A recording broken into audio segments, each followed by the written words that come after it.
ఎమ్మెల్యేలను టచ్ చేస్తే మాడి మసైపోతావు బిడ్డ. ఇక్కడ కాపలా ఉన్నది హైటెన్షన్ వైర్ లాంటి రేవంత్ రెడ్డి. కేసీఆర్ కు ముఖ్యమంత్రి హెచ్చరిక. నీ పార్టీ ఎమ్మెల్యేలే నీతో ఉంటలేరు. నీ కారును ఇక ఇనుప సామానుడికి అమ్ముడే. నువ్వు మా దిక్కు చూసుడు కాదు, నీ దొడ్లో ఎంతమంది ఉంటారో చూసుకో. బీజేపీ బీఆర్ఎస్ లోపాయకారి ఒప్పందం. కేసీఆర్ ను ఇంటికి పంపినట్టే మోదీని జనం గద్దె దించుతారు. మహబూబ్ నగర్ కార్నర్ మీటింగ్, మహబూబాద్ సభలో సీఎం వ్యాఖ్యలు. ఇక్కడ 5 ఏళ్ళు మోడీని చూసినాం, కేసీఆర్ ను చూసినాం. గత డిసెంబర్లో కేసీఆర్ ను బొందబెట్టినాం. ఈ ఎన్నికల్లో మోడీని ఓడగొట్టి పౌరుషాన్ని చూపించాలి.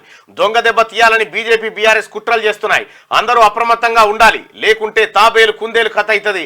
కాంగ్రెస్ కార్యకర్తలు ఉరకాల్సిన పని లేదు, నడిస్తే చాలు, ఎవరేం చేయలేరు. ఢిల్లీ నుంచి మోదీ, గల్లీ నుంచి కేడీ వచ్చిన ఈ అడ్డ మీద 3 రంగుల జెండా ఎగరవేసే మునగాళ్ళు మనోళ్లే. తెలంగాణ ఏర్పాటును పార్లమెంట్ సాక్షిగా ప్రధాని మోడీ అవమానించారు.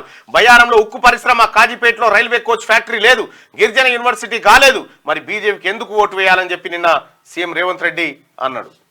కాంగ్రెస్ ఎమ్మెల్యేలను టచ్ చేస్తే మాడి మసైపోతావని కేసీఆర్ కు సీఎం రేవంత్ రెడ్డి హెచ్చరించారు. నిన్న పిట్టల దొర మాట్లాడుతున్నాడు. నాతో 20 మంది కాంగ్రెస్ ఎమ్మెల్యేలు టచ్ లో ఉన్నారు, చిట్కే వేస్తే వస్తారు అంటున్నాడు. ఇక చిట్కే కాదు బిడ్డ, నువ్వు మిద్దెక్కి డప్పు కొట్టు, మీ దగ్గరున్నోళ్ళు కూడా ఎవరన్నా ఉంటారేమో చూద్దాం. మా ఎమ్మెల్యేలను ఎట్లా తీసుకుపోతావో చూస్తా. ఇక్కడ కాపలా ఉన్నది రేవంత్ రెడ్డి. వాళ్ళని కంచె వేసి కాపాడుకునే శక్తి హైటెన్షన్ వైర్ లాంటి రేవంత్ రెడ్డి. వచ్చి ముట్టుకో కరెంటు తీగ మీద కాకి షాక్ కొడితే ఎట్లా కర్రగా ఇస్తుందో కర్రగా సస్తదో కాంగ్రెస్ వైపు చూస్తే నీ సంగతి గట్లనే అవుతుంది. నువ్వు మా దిక్కు చూసుడు కాదు, సాయంత్రం నీ దొడ్లో ఎంతమంది ఉంటారో ఒకసారి లెక్క పెట్టుకో అని ఫైర్ అయ్యారు. శుక్రవారం మహబూబ్ నగర్ లో కాంగ్రెస్ అభ్యర్థి చల్లా వంశేంద్ర రెడ్డి నామినేషన్ సందర్భంగా జిల్లా కేంద్రంలో గడియారం చౌరస్తా వద్ద ఏర్పాటు చేసిన కార్నర్ మీటింగ్ లో అనంతరం మహబూబాద్ లో బలరాం నాయక్ నామినేషన్ సందర్భంగా ఎన్టీఆర్ స్టేడియంలో ఏర్పాటు చేసిన జనజాతర సభలో సీఎం పాల్గొని మాట్లాడారు. రాష్ట్రంలో కాంగ్రెస్ సర్కార్ దిగిపోవాలని కేసీఆర్ అంటున్నాడు. మేము ఎవరి దయాదాక్షిణ్యాలతో అధికారంలోకి రాలేదు, ప్రజల మద్దతుతో ప్రజాప్రభుత్వం ఏర్పడింది. అలాంటి ప్రభుత్వాన్ని దించడం కేసీఆర్ తో కాదు కదా, వాళ్ళ నాయన దిగి వచ్చినా సాధ్యం కాదు అని ఆయన అన్నారు. 600 ఆగస్టు 15లోగా 2 లక్షల రుణమాఫీ చేస్తామని ఆయన వెల్లడించారు.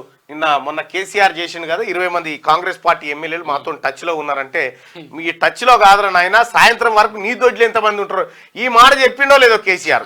రాజేంద్ర నగర్ ఎమ్మెల్యే పోయి ముఖ్యమంత్రి రేవంత్ రెడ్డిని కలిసి వచ్చిండు. సార్ నేను వస్తా, మరి మీరు ఏమనుకోవచ్చు అంటే, అనుకునేది ఏముందా, రా కలిసి పనిచేద్దామని చెప్పే. కేసీఆర్ నోటి దూలకు ఒక్కొక్క వికెట్ ఆయనదే పడిపోతుంటది.